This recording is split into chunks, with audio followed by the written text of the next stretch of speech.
The best weed control for southern lawns.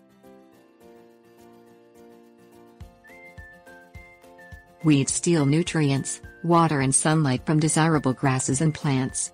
The best weed control for southern lawns is highly subjective. However, the two main categories of weed control are chemical and non-chemical. Common southern weeds. Weeds often invade lawns that are over or underwatered, improperly fertilized, improperly mowed or highly compacted. Weeds are incredibly resilient, and thus there are dozens of species that will grow in warm and cold southern climates. Common southern weeds include carpetweed, chicory and tasselflower. Chemical solutions. Herbicides are classified as pre-emergent or post-emergent and selective or non-selective. Pre-emergent herbicides can be applied prior to weed growth and will help prevent weed growth. Post-emergent herbicides can be applied once weeds have sprouted.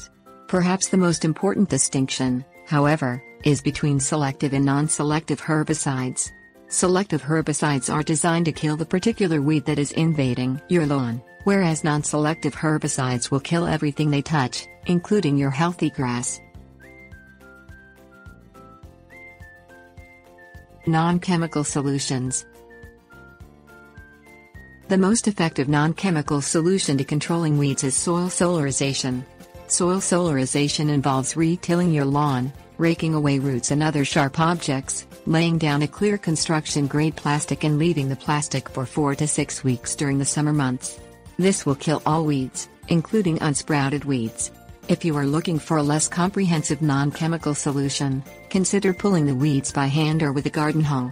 Be sure to remove the entire root of the weed.